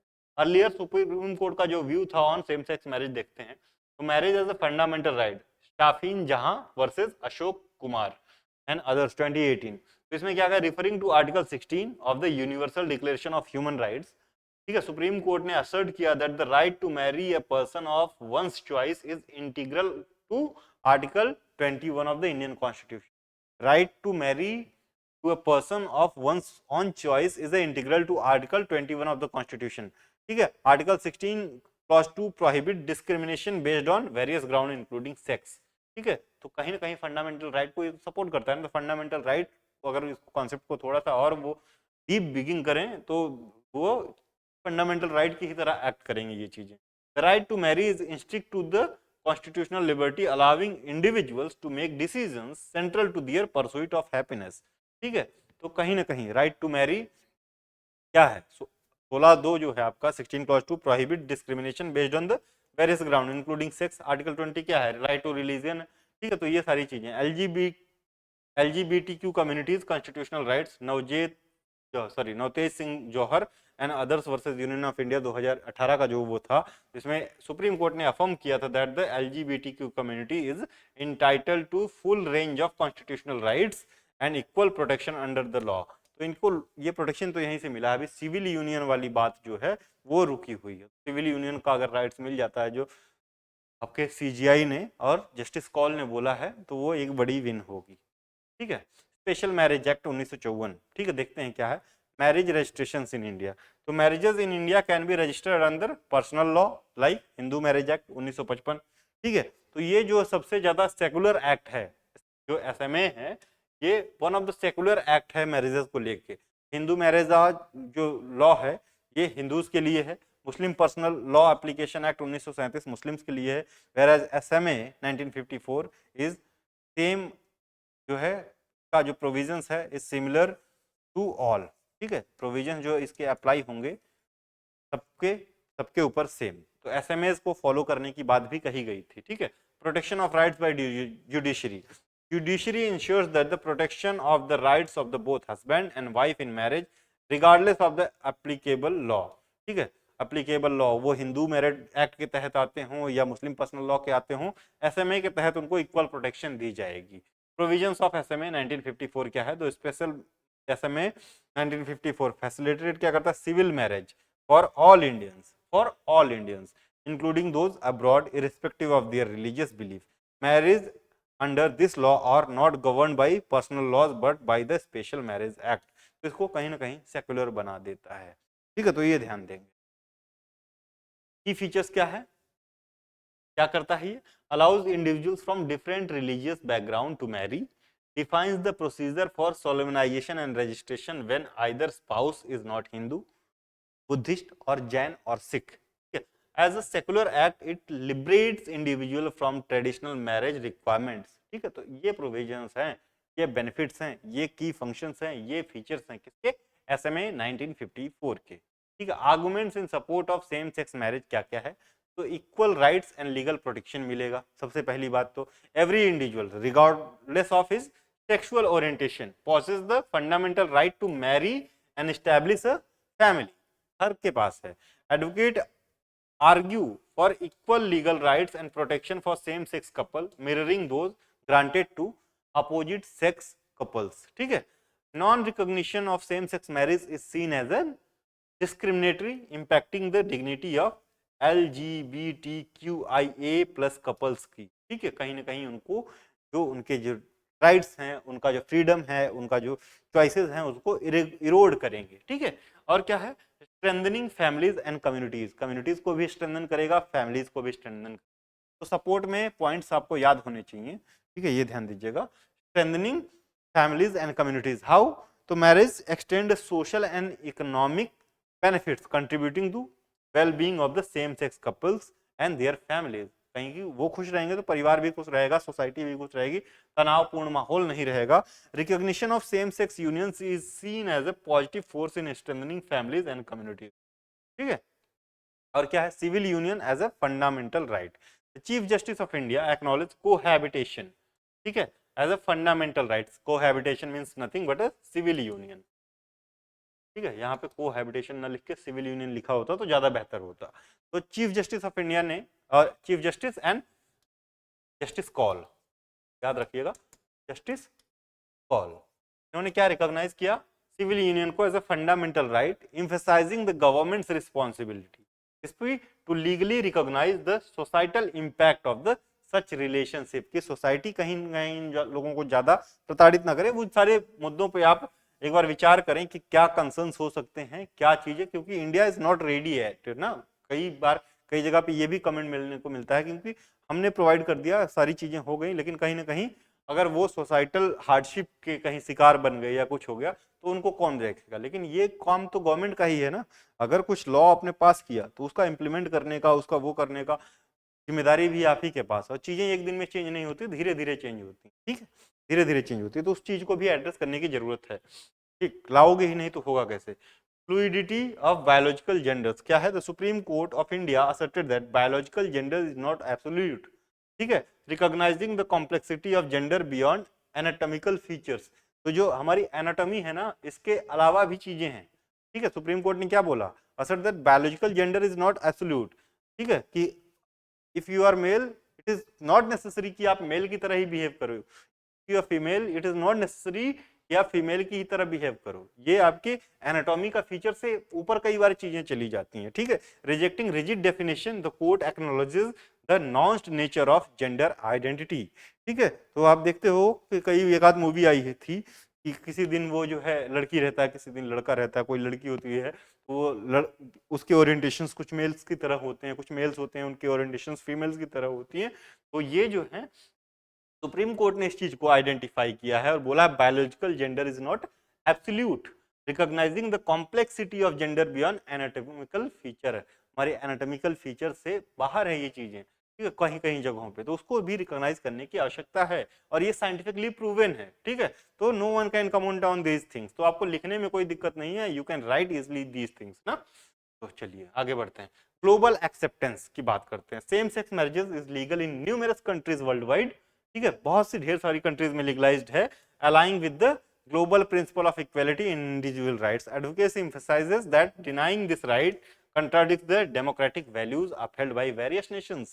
ठीक है, ग्लोबल लीगल लैंडस्केप की बात करें तो इन 32 countries same sex marriages is legally recognized, underscoring a global shift towards acknowledging and respecting diverse forms of union, ठीक है। अगेंस्ट में देखें क्या क्या आर्गुमेंट्स हैं, अगेंस्ट में भी लिखना, क्रिटिकल एनालिसिस पूछ लिया तो आपको दोनों पक्ष रखने पड़ेंगे, ठीक है। तो arguments against same sex marriages क्या है, तो रिलीजियस एंड कल्चरल बिलीव्स, कैसे इनको हम करेगा, तो numerous religious and cultural groups assert that marriage should adhere to the traditional definition of union between men and women. Changing this definition is perceived as a contradicting fundamental principle embedded in their beliefs and values. In their beliefs and values. तो एक point तो ये हो गया, ठीक है, ये दिक्कत तो करेंगे लेकिन इनको संभाला जा सकता है। Procreation as a primary purpose, ठीक है, primary purpose, procreation as a primary purpose. Some argue that the primary purpose of the marriage is procreation, बच्चा पैदा करना, ठीक है, emphasizing that same sex couples cannot perform that task, ठीक है, they are not biologically fit to perform that task, ठीक है। तो मैरिज, कुछ लोग कहते हैं कि मैरिज का the sole motive of marriage is procreation and the same sex couple cannot perform that duty. Opponents of same sex marriages contended that the altering this traditional understanding disrupt the natural order of the things or natural balance of the things, ठीक है। तो ये वो चीजें दी जाती हैं, ठीक है, तो इसको भी ध्यान में रखिएगा, ठीक है। लीगल कंसर्न्स क्या क्या हो सकते हैं, तो concerns revolve around potential legal complications arising from recognition of same sex marriages like issue related to inheritance tax, property rights और क्या क्या एडॉप्टेशन, ठीक है, etcetera, with skeptic suggestions that adopting laws to accommodate same sex marriage could be overly complex, ठीक है। अभी भी India में single male parent can not adopt female child, कुछ तरह के लॉज हैं ना, तो वो सारी चीजों को ध्यान में रखते ये लीगल कंसर्न्स उठाए जा रहे हैं, ठीक है। तो adoption challenges and societal stigma क्या है, adoption by queer couples like queer couples is seen by some as a leading to societal stigma and discrimination, ठीक है, particularly in societies where acceptance of LGBTQIA+ community is not universal, ठीक है। negative impacts on the emotional and psychological well-being of adopted children are cited, ठीक है। तो ये एक बहुत पॉजिटिव पॉइंट है, इसको हम नेगेटिवली इरोड नहीं कर सकते, ये पॉजिटिव पॉइंट्स है, लेकिन वो तो जो है आपका, वो आप उस बच्चे को कैसे रेज कर रहे हो उसमें है, सोसाइटी उसके साथ किस तरह से बिहेव कर रही है उसमें। पेरेंट्स के तौर पे वो बहुत अच्छे से उसको रेज कर सकते हैं, वो बच्चा भी समझेगा, बट सोसाइटल प्रेशर जो उसको बाहर मिलेगा उसको कोप करना बहुत जरूरी है, वो चैलेंजिंग चीज होगी, तो ये एक वैलिड पॉइंट्स लगता है, ठीक है। आगे बढ़ते हैं, ठीक है। द वे फॉरवर्ड क्या होना चाहिए, अवेयरनेस बढ़ानी चाहिए, सबसे बड़ी बात है कि अवेयरनेस बढ़ानी चाहिए, conduct awareness campaigns to foster acceptance of all sexual orientation and broaden public opinion about LGBTIQA+ community, ठीक है। तो सबसे पहले क्या है, आपका अवेयरनेस बढ़ाना है, कैंपेन्स करना है, लोगों को जागरूक करना है, प्रमोट इक्वलिटी थ्रू एजुकेशन, और क्या, and dispel stereotype associated with diverse sexual orientation, जो स्टेरियोटाइप मार्केट में फैला हुआ है। लीगल रिफॉर्म्स करने चाहिए, अमेंडमेंट टू द SMA 1954, ठीक है, enabling legal recognition of same sex couples और marriages with equivalent right and benefits, introduce contract like agreement to ensure equitable right from homosexual individuals paralleling the rights enjoyed by heterosexual, ठीक है। तो उस तरह के agreements और contracts लेके आने चाहिए, dialogue in engagements, initiate dialogue with various religious and religious leaders and communities. तो ये सबसे अहम मुद्दा तो यही है, इनको भी राजी करने की बहुत ज़्यादा ज़रूरत है। तो रिलीजियस लीडर्स और कम्युनिटीज के साथ डायलॉग करना चाहिए ताकि जो गैप है, ठीक है, गैप है सोच में, जो समझ में गैप है, उसको ब्रिज किया जा सके between traditional beliefs and evolving attitude towards same sex relationship. Encourage open conversation to foster understanding and respect for diverse perspective. और क्या है लीगल चैलेंजेस, क्या क्या हो सकते हैं? Advocate for legal challenges to the constitutionality of the existing laws prohibiting same sex marriages in India, establish a legal precedents through court intervention that pave the way for the eventual legalization of this same-sex marriage. Collaboration emphasize the collaborative efforts involving the community itself, government, civil society, religious leaders, इन सबको लेके एक जो है collaboration बनाइए। collective action will contribute to building a more inclusive society where right to love and marry transcends gender, ensuring equal opportunity for everyone। ठीक है, तो ये तरीके हैं कुछ जो वे फॉरवर्ड में आप लिख सकते हो। ठीक है, अभी आपका अगला टॉपिक है which is one of the most important topic, जो कि आपके बीपीएससी में आ सकता है, बहुत ज्यादा चांसेस है कि पूछा जाए। ठीक है, तब तक 2 मिनट का एक ब्रेक लेते हैं। ठीक है, फिर उसके बाद आपका कास्ट सेंसस लिखा है, बस तो आप थोड़ा सा करेक्ट कर लीजिएगा। कास्ट सेंसस नहीं, आप इसको कास्ट सर्वे लिखेंगे अपने आंसर शीट में, सेंसस नहीं लिखेंगे। ठीक है, जहां भी बिहार कास्ट सेंसस बात आपके दिमाग में आई तो कहीं भी आप कास्ट सेंसस उसको नहीं लिखेंगे, कास्ट सर्वे लिख के आएंगे, ये ध्यान दीजिए। 2 मिनट का ब्रेक लेते हैं।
Okay, so let's begin with the caste survey in Bihar. So when was the first caste survey conducted in India? Anyone? So the year was 1931 when the first caste survey was conducted in India. ठीक है, तो caste census in India as historical overview. So caste census of 1931. So the most recent caste census date back to 1931 when the British government publicly disclosed the collected data on caste. This census played a pivotal role in shaping policies, including Mandal Commission report जो OBCs पर था, subsequent reservation for OBCs. Census of 2011. तो इसमें क्या caste census की गई थी? तो in 2011 the census marked the first post independence attempt to gather caste based data. ठीक है, however concerns about potential political bias and opportunism led to the non disclosure of this data from the 2011 census. ठीक है, तो ये दो चीजें हैं, आप इंट्रोडक्शन में लिख सकते हो जब कास्ट सेंसस के ऊपर आ जाए कोई घर में या कास्ट सर्वे के ऊपर आ जाए. ठीक है, तो क्या है अभी? The state of Bihar has officially disclosed the outcome of the caste survey 2023, bringing to the light crucial demographic insight. तो क्या है वो क्रूशियल डेमोग्राफिक इंसाइट जो कास्ट सर्वे बिहार ने रिलीज किया? क्या क्या नए स्ट्राइकिंग फैक्ट्स सामने आए, देखने को मिले, और क्या इम्परेटिव हो सकता है इन फैक्ट्स का, क्या बेनिफिट्स हो सकते हैं, क्या आउटकम हो सकता है, क्या कंसर्न्स हो सकते हैं, उन सारी चीज़ों को जानेंगे. ठीक है, इससे पहले जो कास्ट सर्वे स्टार्ट किया था बिहार गवर्नमेंट ने, थोड़ा सा ब्रीफ देख लेते हैं, आउटलाइन देख लेते हैं. ठीक है, तो जनवरी 2023 में स्टार्ट हुआ था, शायद 7 जनवरी को, आई एम करेक्ट, डेट आप एक बार आप लोग मैच कर लेंगे. सेकंड फेज स्टार्ट होने वाला था अप्रैल में, तो हाई कोर्ट ऑफ पटना ने बैन कर दिया इस सर्वे को या हॉल्ट कर दिया.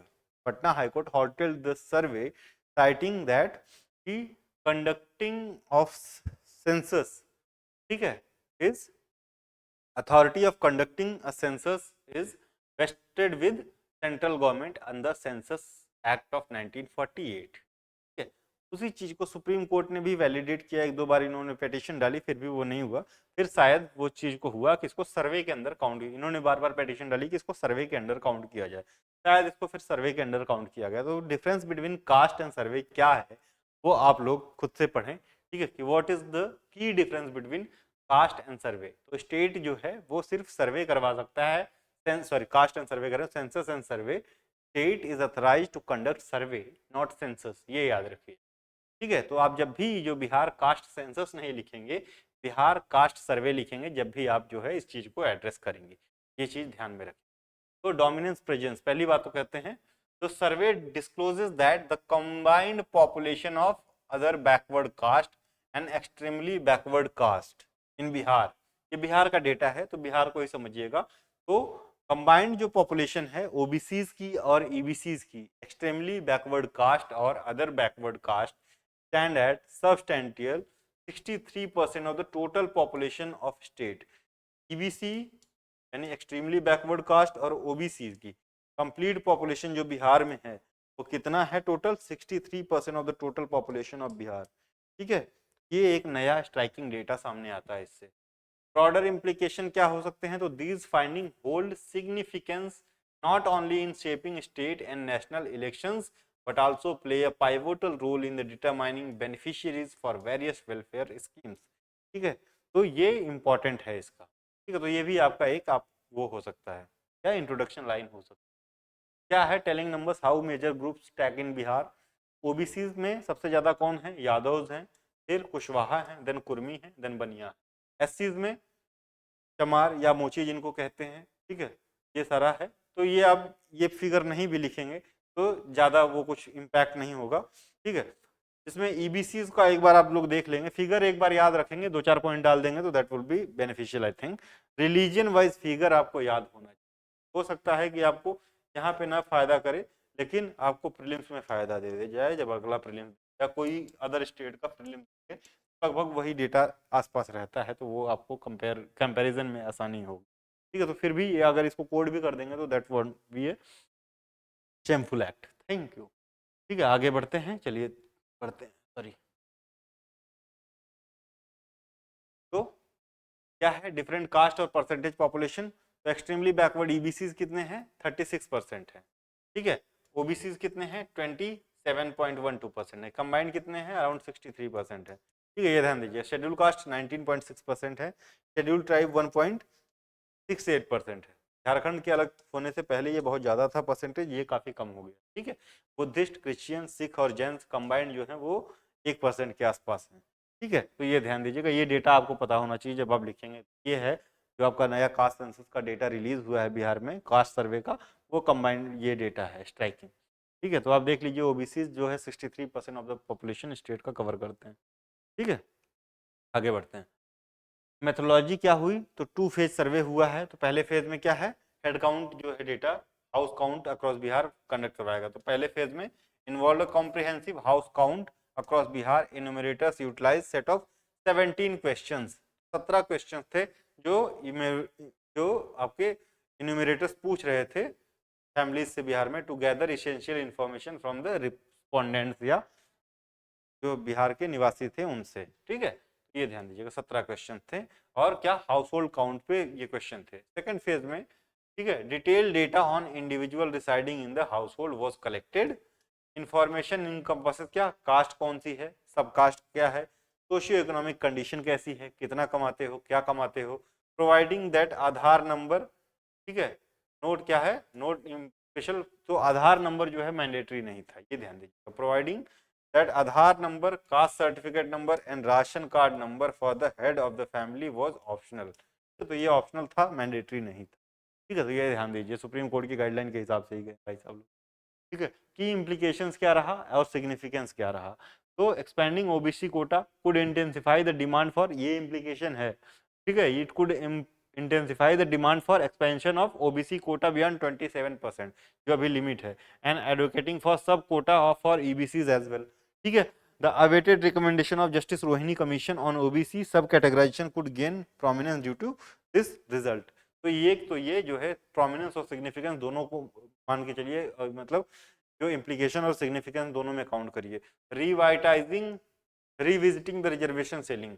ठीक है, तो survey data is expected to reignite discussion around 50% cap जो रखा गया है सुप्रीम कोर्ट के द्वारा रिजर्वेशन पे, उसके ऊपर फिर से एक डिस्कशन छिड़ने की बात हो रही है। मतलब छिड़ेगा ही कि ओबीसीज का वो उतना क्रॉस कर जा रहा है, ईबीसीज का इतना क्रॉस कर रहा है, तो ऑब्वियसली वो 50% क्रॉस करेगा और डिमांड 100% डिमांड आनी ही आनी है रिजर्वेशन की। ठीक है, तो set by supreme court in landmark Indira Sawhney case जो था, उसमें जो है 50% कैप रखा गया था। तो इसको फिर से हो सकता है इसको रिविजिट किया जाए, या फिर से इस पे डिमांड डिस्कशन छिड़े कि इसको बढ़ाना चाहिए नहीं बढ़ाना चाहिए। और ऑब्वियसली पॉलिटिकल गेन के लिए चीजें होंगी, बहुत सी चीजें होंगी।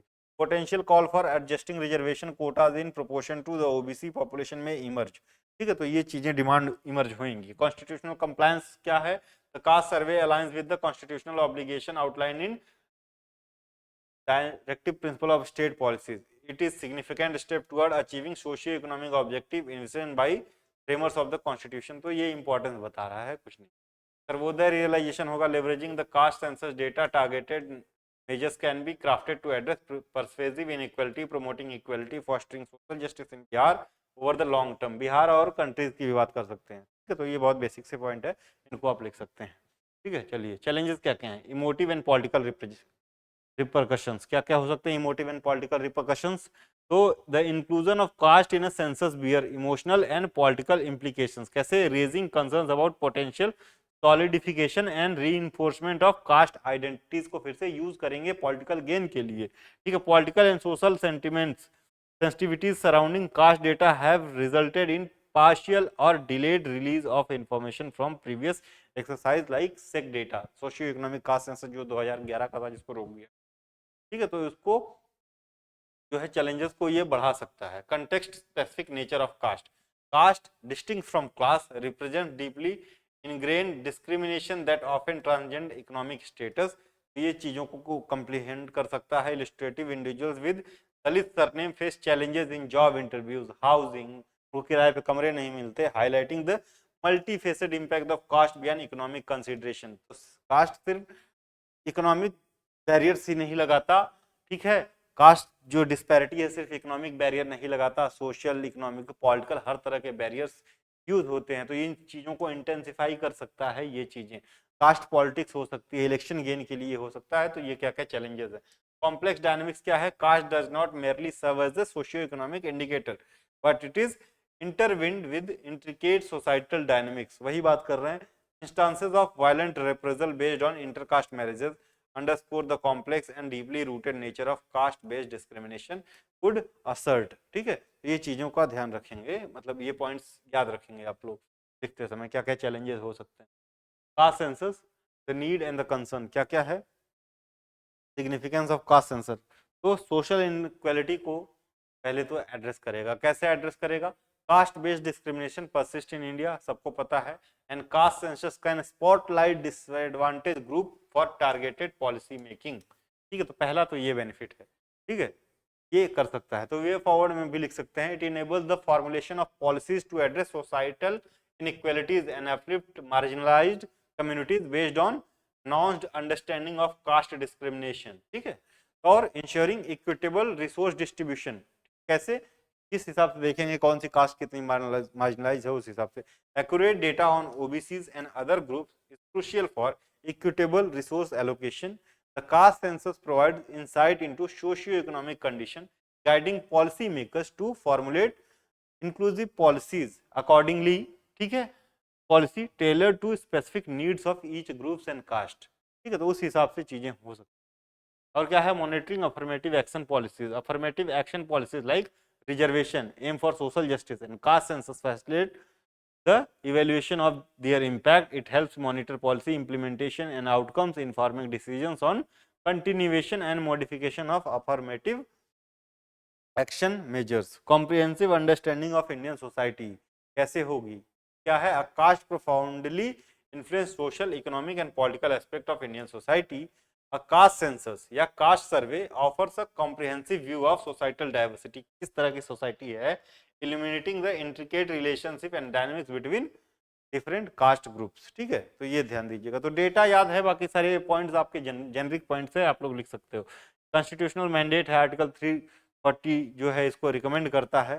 ठीक है, और डीपीएसपी में भी है article 340 of the constitution mandate the appointment of commission to investigate the condition of socially and educationally backward classes, conducting a census aligned with the constitutional directive, ensuring a thorough examination of social reality। ठीक है, इस जो है objective को, it will fill the objective which is encircled in the constitution through article 340। ठीक है, तो ये आपका आर्गुमेंट अगेंस्ट क्या क्या हो सकते हैं, रीइंफोर्स द कास्ट सिस्टम। ठीक है, लाएगा, critics contended that a caste census may perpetuate the caste system, कैसे, undermine effort against illegal caste based discrimination, emphasis on individual rights and equal opportunities is suggested as a more appropriate focus. ठीक है, difficult to define caste, defining thousand of caste and sub caste is a complex task. ठीक है, क्योंकि बहुत है, raising concerns about clarity and precision. ठीक है, critics argue that indicate of caste definition may lead to confusion, dispute and societal division as well। ठीक है, और क्या हो सकता है, lead to further social division, कैसे है, opponent suggest that the caste census might exacerbate social divisions, emphasizing the need for promoting social harmony instead।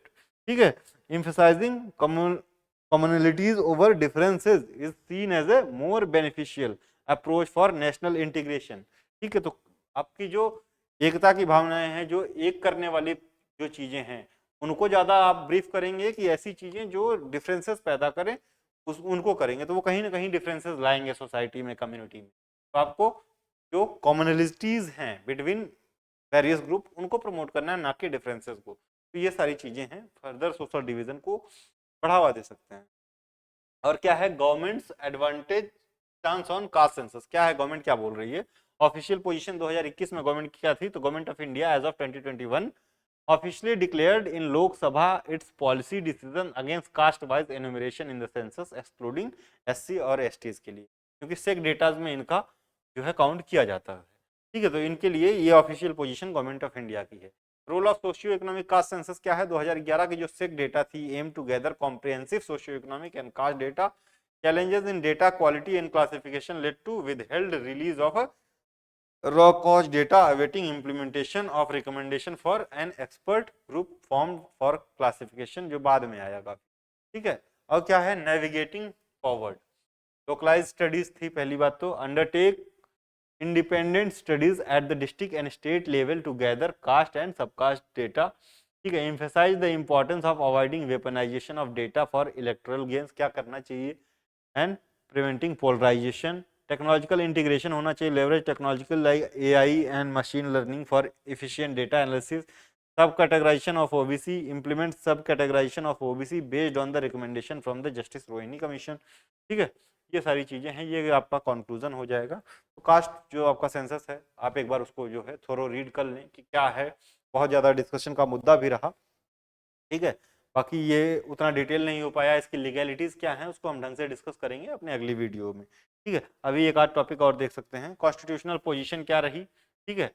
तो ये constitutional position of caste based census by states, तो Patna high court upheld Bihar caste census for uplifting backward classes SC and ST, supreme court has issued notice on the Patna high court judgment, ठीक है। तो ये वो पूरा जो कॉन्स्टिट्यूशनल गेम था उसको बाद में हम देखेंगे, ठीक है। हमने डिस्कस भी कर लिया है, इसको हम डिटेल में देखेंगे। व्हाट इज कास्ट सेंसस, तो क्या है caste census, population survey identify caste composition, social stratification system with distinct group based on occupation status and privileges, gathers data on demography, social economic status, education for policy planning and affirmative action assessment, तो ये होता है caste census, ठीक है। Issue raised against caste census क्या था, violation of right to privacy under article 21, state government lack competence, census for falls under central government jurisdiction, ठीक है। और राइट टू प्राइवेसी, जब पटना हाईकोर्ट ने इस पे बैन लगाया था तो ये दो वो दिए गए थे। Position of caste based survey in constitution, census under undefined but align with increase in concurrent list, economic and social planning, ठीक है।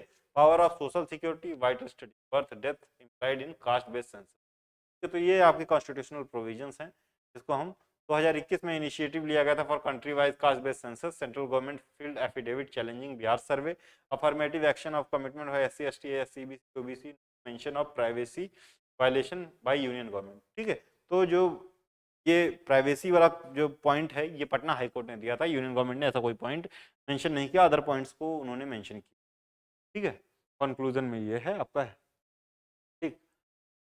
तो आदित्य एल1 इसको हम अलग अगली वीडियो में देखेंगे कि आदित्य एल1 क्या है, और कास्ट बेस्ड सेंसस को भी देखेंगे। कास्ट बेस्ड सेंसस को मुझे लगा कुछ चीज़ें मिसिंग हैं, तो उसका जो है आपको एक detail review cast based census पे एक सिंगल वीडियो आएगा, ठीक है। बाकी आदित्य एल1 को हम कल देखेंगे। आज के लिए इतना ही, धन्यवाद, थैंक्स।